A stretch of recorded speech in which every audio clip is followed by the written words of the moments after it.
Aujourd'hui, nous tournons notre attention vers un sujet d'une immense importance spirituelle, les 7 péchés sexuels les plus graves mentionnés dans la Bible. La parole de Dieu offre des conseils clairs et directs sur la façon de vivre une vie de sainteté et de pureté, libre des pièges du péché. Dans cette discussion, nous explorerons certains des péchés sexuels les plus graves qui sont condamnés dans les Écritures.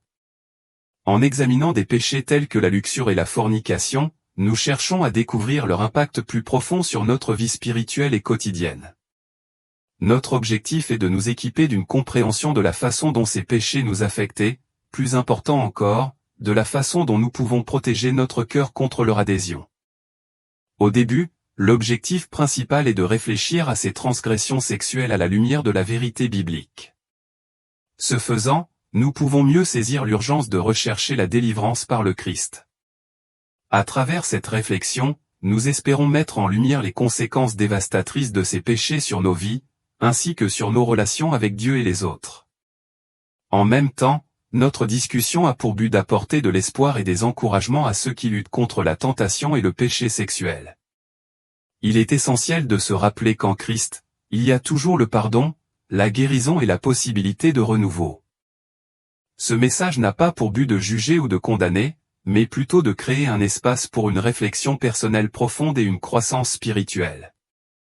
Nous prions pour qu'à la fin de cette vidéo, chaque spectateur ressente un appel renouvelé à rechercher la pureté et la sainteté par le Christ. Nous croyons en son pouvoir de nous transformer, nous conduisant sur un chemin de liberté et d'épanouissement en lui. Le premier péché dont nous parlerons est l'homosexualité.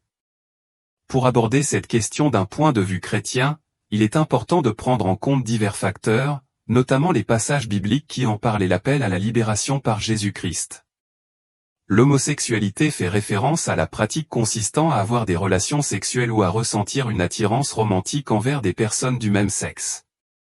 D'un point de vue chrétien traditionnel, cette pratique est considérée comme un péché sur la base des enseignements bibliques qui la désapprouvent.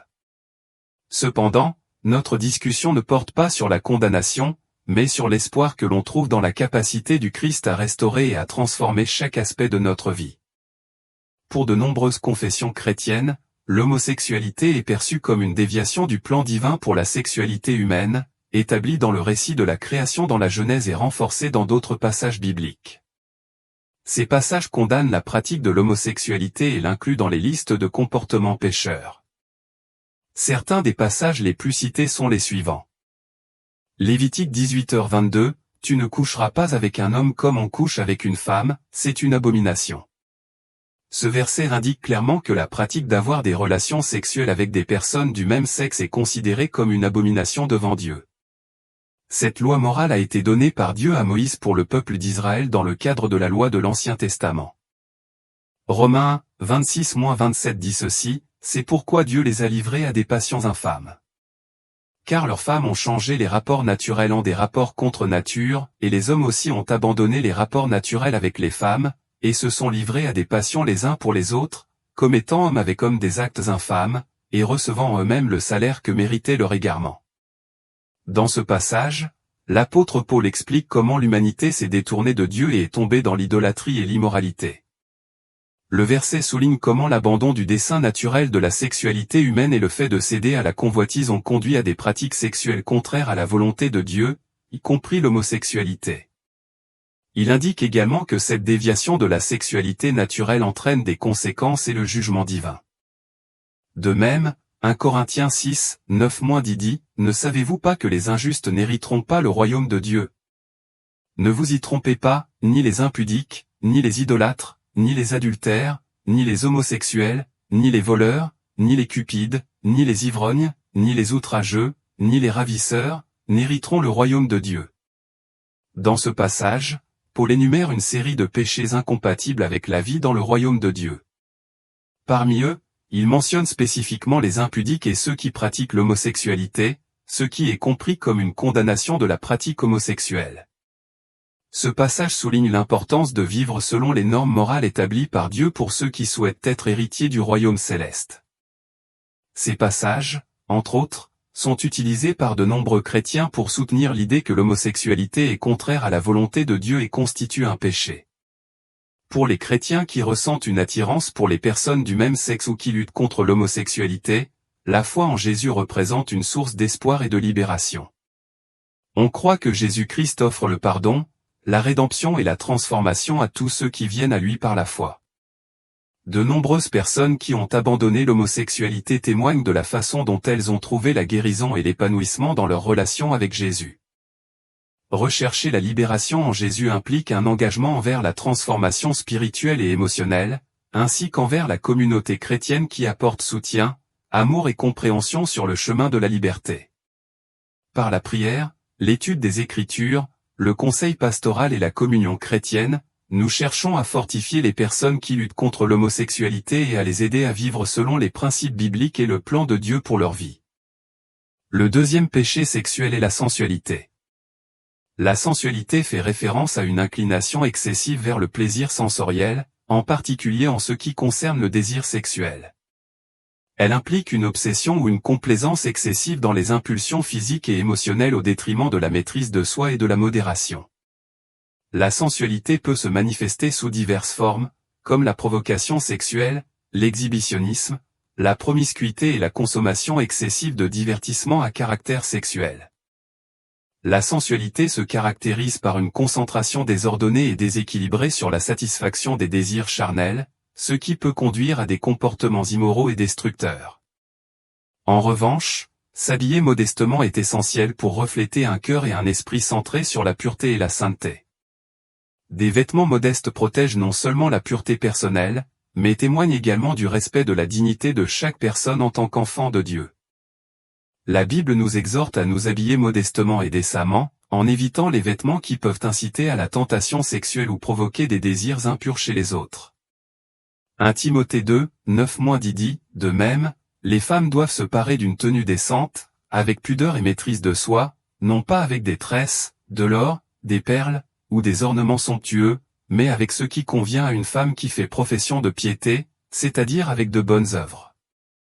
Ce passage enseigne aux femmes comment elles doivent s'habiller et se comporter dans l'Église. Il souligne l'importance de la modestie et de la discrétion dans les vêtements, ainsi que la priorité des bonnes œuvres sur l'apparence extérieure. Romains 13h14 rapporte ce qui suit, « Mais revêtez-vous du Seigneur Jésus-Christ, et ne laissez pas la chair satisfaire ses désirs. » Ce verset souligne l'importance de nous revêtir spirituellement de la nature et des attributs de Jésus-Christ. Il nous enseigne à vivre selon les valeurs et les principes du Christ et à éviter les désirs et les tentations charnelles. Les deux passages nous exhortent à rejeter les désirs et les œuvres de la chair qui nous séparent de Dieu et à rechercher plutôt la sainteté et la communion avec le Christ. Il nous rappelle que notre identité et notre priorité doivent être en Christ, et non dans les passions et les plaisirs terrestres. D'autre part, la convoitise, qui est le désir ou l'indulgence excessive dans le plaisir sexuel, est clairement condamnée dans les Écritures. Elle est mentionnée comme l'une des œuvres de la chair, et ses conséquences destructrices sont mises en garde contre. La convoitise peut conduire à la séparation d'avec Dieu, à la corruption spirituelle et à de graves problèmes dans les relations humaines, comme l'éclatement de la famille ou la transmission de maladies sexuellement transmissibles. Dans Galates 5, 19-21, l'apôtre Paul fournit une liste des œuvres de la chair, qui sont des actions et des attitudes qui découlent de notre nature pécheresse.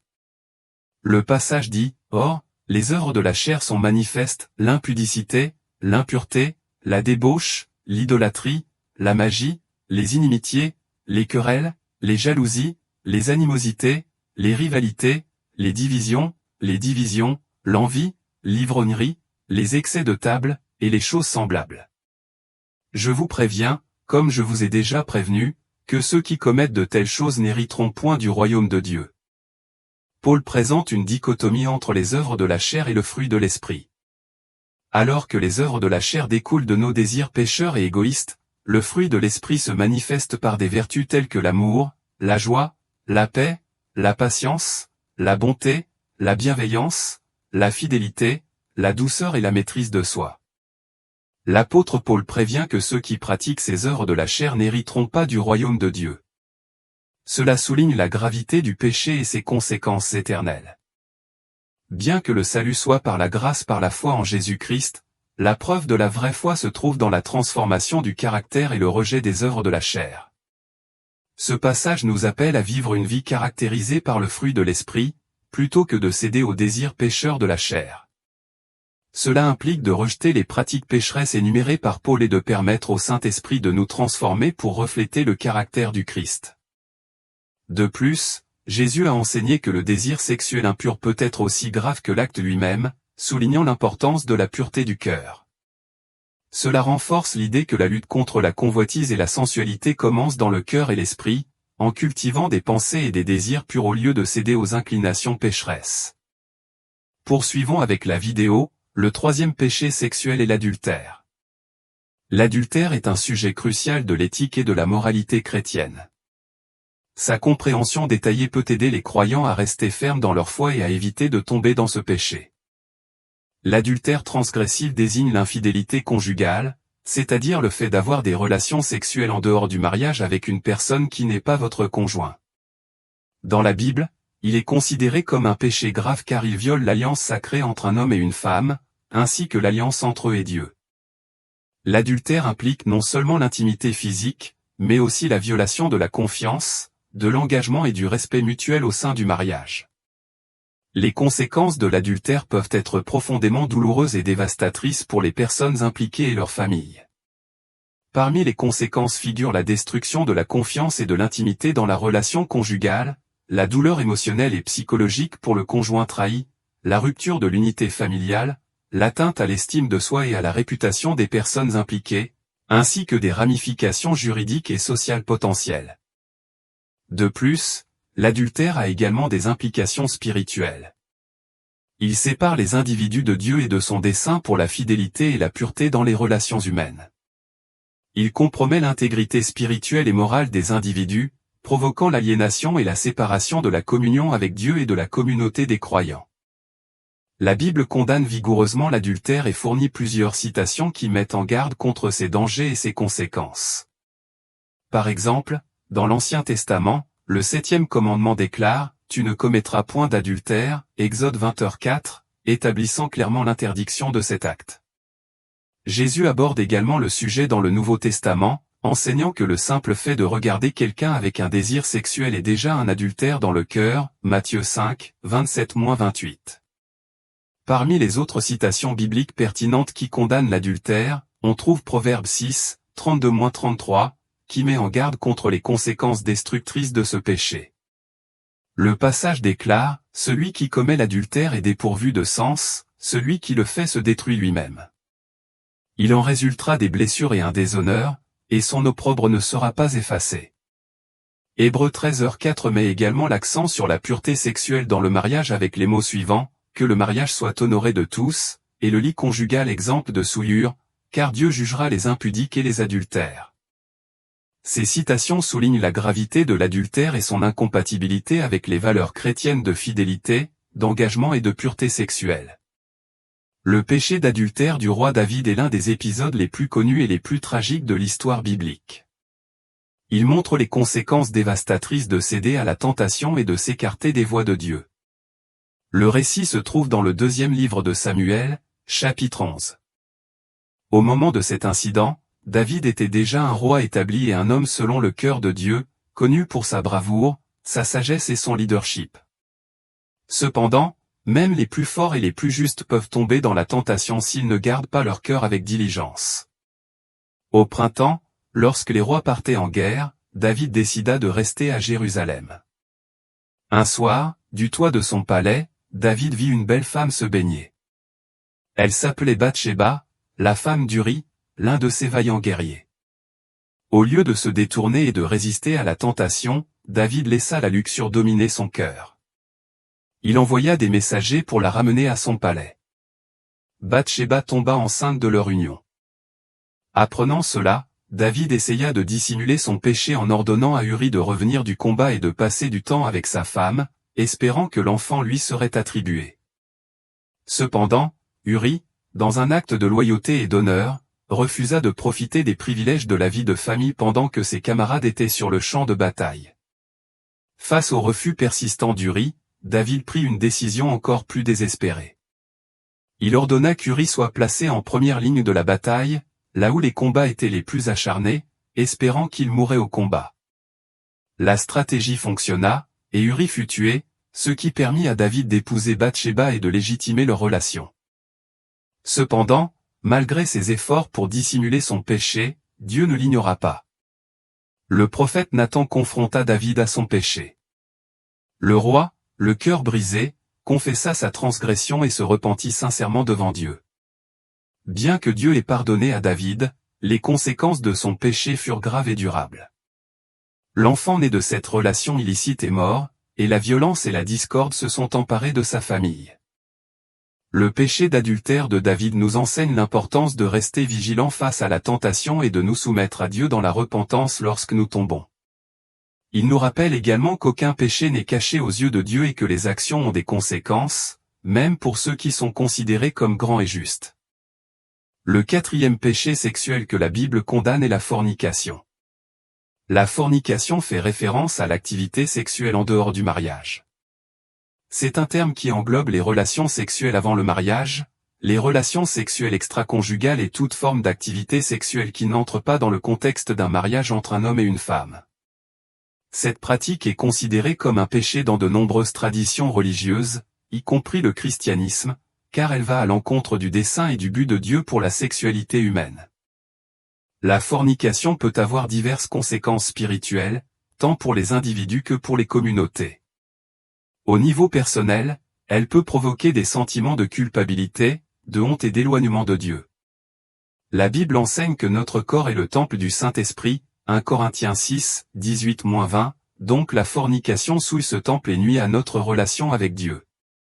De plus, elle peut entraîner des conséquences émotionnelles, physiques et sociales négatives, telles que des maladies sexuellement transmissibles, des grossesses non désirées, des ruptures de relations et des atteintes à l'estime de soi. Au niveau communautaire, la normalisation de la fornication peut avoir des effets néfastes sur la société, en favorisant une culture d'irresponsabilité sexuelle, en dévalorisant le mariage et en dégradant les relations interpersonnelles. Cela peut conduire à la désintégration de la famille, à une augmentation de la promiscuité et à la détérioration des valeurs morales dans la société. La Bible souligne l'importance de vivre dans la pureté et la chasteté avant le mariage. Nous sommes exhortés à nous abstenir de la fornication et à rechercher la sainteté dans notre vie sexuelle. L'apôtre Paul écrit dans 1 Thessaloniciens 4, 3-5, « Car la volonté de Dieu, c'est votre sanctification, que vous vous absteniez de l'impudicité, et que chacun de vous sache posséder son corps dans la sainteté et l'honnêteté, sans vous laisser emporter par la passion de la convoitise, comme font les païens qui ne connaissent pas Dieu. » Cet appel à la pureté sexuelle n'est pas une restriction arbitraire, mais une expression de l'amour et de l'attention de Dieu pour nous. Dieu désire le meilleur pour nos vies et nous appelle à vivre en harmonie avec sa volonté, ce qui inclut le respect de nous-mêmes et des autres dans le domaine de la sexualité. La pureté sexuelle avant le mariage honore non seulement Dieu, mais jette également les bases de relations saines et durables dans le futur. En bref, la fornication est un péché qui a de profondes implications spirituelles et pratiques. En tant que chrétiens, nous sommes appelés à vivre dans la pureté et la chasteté, en honorant le dessein de Dieu pour la sexualité humaine et en recherchant sa force pour résister aux tentations sexuelles qui peuvent surgir dans nos vies. Le 5e péché sexuel est la masturbation. La considération de la masturbation comme un péché selon la Bible et les recommandations pour surmonter la tentation sont étroitement liées dans le contexte de la moralité sexuelle dans de nombreuses branches du christianisme. La Bible n'aborde pas directement le sujet de la masturbation, ce qui conduit à différentes interprétations de sa moralité. Cependant, dans de nombreux cercles religieux, elle a historiquement été considérée comme un péché en raison de son association avec la luxure et la gratification sexuelle en dehors du mariage. Par exemple, certains enseignements de Jésus sur la luxure dans Matthieu 5, 27-30 sont considérés comme applicables à la masturbation, car elle implique une gratification sexuelle en dehors du contexte d'une relation conjugale. D'autres versets, comme 1 Corinthiens 6.18, qui exhorte à fuir l'immoralité sexuelle, et Galates 5.16, qui parle de résister aux désirs de la chair, sont également cités dans ce contexte. Pour vaincre la tentation de la masturbation, plusieurs recommandations pratiques peuvent être suivies. Tout d'abord, il est crucial de reconnaître et d'accepter la tentation sans la nier ni la réprimer. Ensuite, élaborer un plan d'action qui comprend des stratégies pour résister à la tentation, comme occuper l'esprit avec des activités constructives et éviter les situations ou les stimuli qui peuvent la provoquer. De plus, rechercher le soutien et la responsabilité auprès de chefs spirituels, de mentors ou d'amis proches peut apporter un soutien émotionnel et spirituel précieux. La prière joue un rôle central dans ce processus, car elle recherche la force et l'aide divine pour résister à la tentation. Cultiver une vie spirituelle saine par la prière, l'étude des Écritures et la participation à la communauté religieuse peut également fournir la force spirituelle pour résister à la tentation et au péché. Le 6e péché sexuel, selon la Bible, est la prostitution. La prostitution est une pratique ancienne impliquant l'échange de services sexuels contre de l'argent ou d'autres avantages.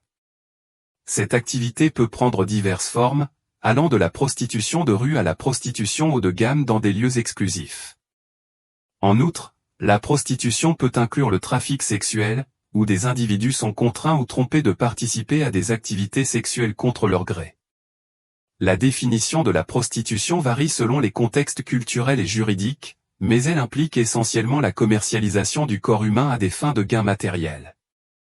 Cette exploitation sexuelle peut toucher aussi bien les femmes que les hommes, et dans certains cas, même les enfants et les adolescents.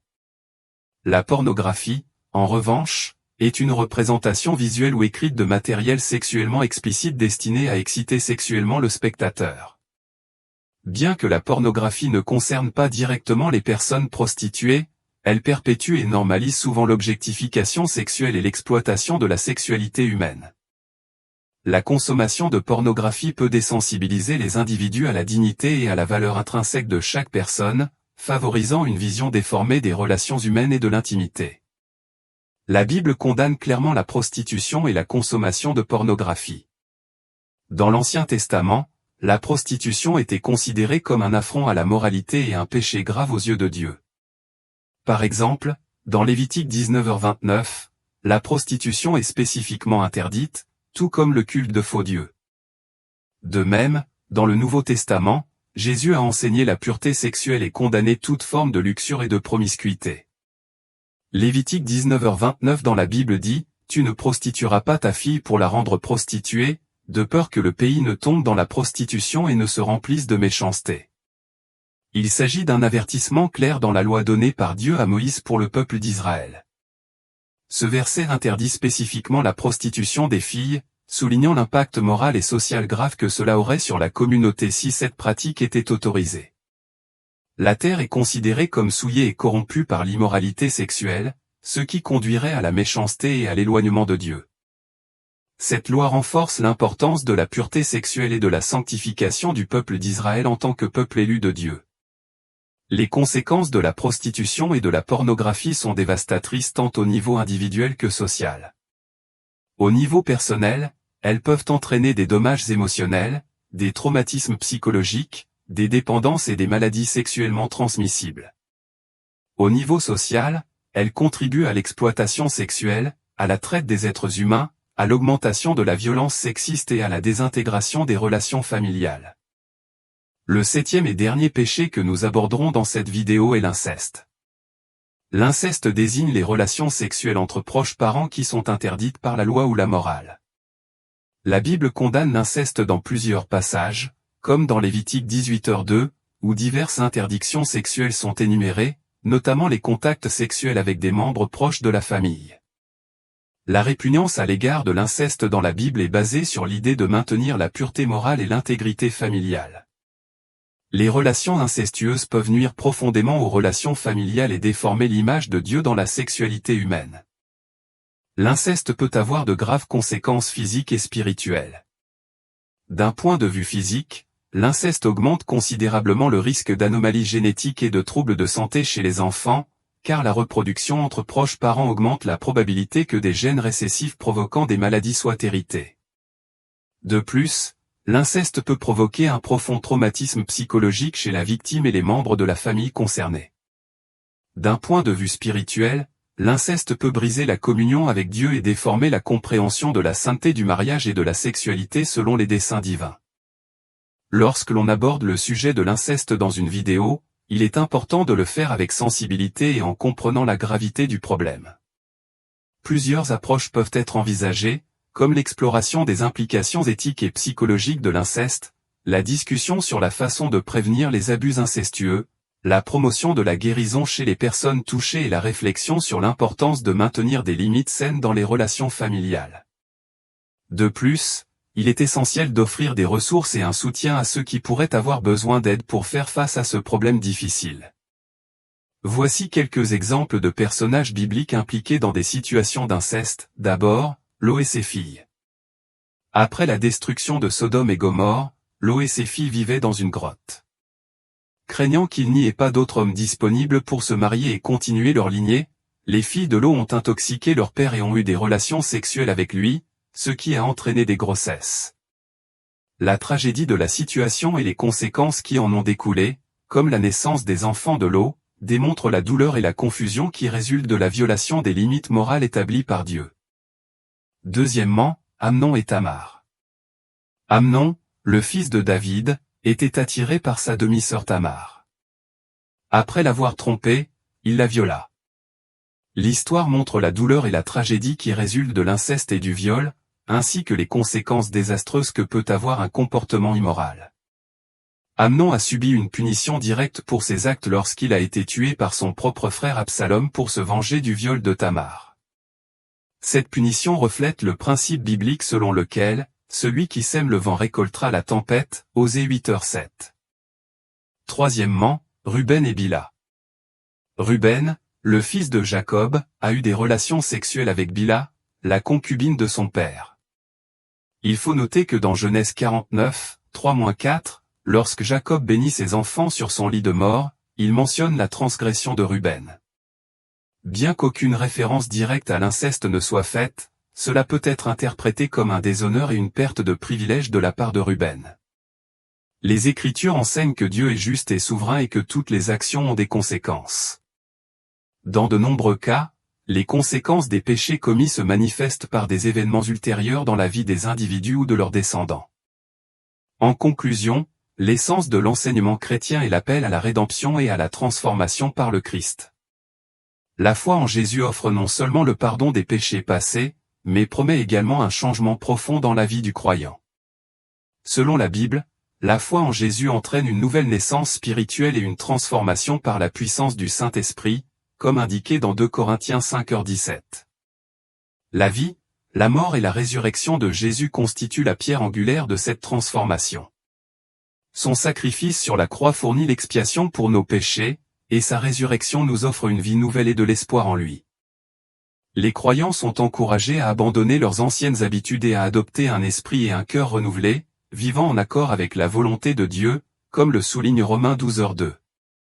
Pour ceux qui luttent contre les désirs sexuels ou d'autres luttes personnelles, il existe une invitation à rechercher de l'aide et des conseils spirituels. Ce soutien peut provenir de dirigeants spirituels, de conseillers chrétiens, de groupes de soutien de l'Église ou de la prière personnelle et de l'étude de la parole de Dieu. La communauté chrétienne offre un environnement stimulant où les individus peuvent partager leurs défis et recevoir un soutien mutuel. La confession et la responsabilité sont des pratiques essentielles sur le chemin vers la rédemption et la transformation. La Bible fournit des principes et des conseils pratiques pour surmonter les désirs sexuels et mener une vie pure et sainte. Cela comprend l'évitement des situations tentantes, le renouvellement de l'esprit avec la parole de Dieu, la pratique de l'autodiscipline et la recherche de l'épanouissement spirituel et émotionnel plutôt que de la gratification charnelle. De plus, les enseignements chrétiens soulignent que le mariage est le contexte prévu pour l'expression sexuelle et l'intimité, la fidélité dans le mariage servant de reflet de l'amour du Christ pour l'Église.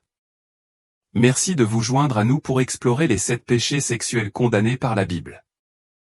Votre temps et votre engagement sont grandement appréciés. Si vous avez des réflexions ou des questions sur le contenu, nous vous encourageons à laisser un commentaire, vos commentaires sont importants pour nous.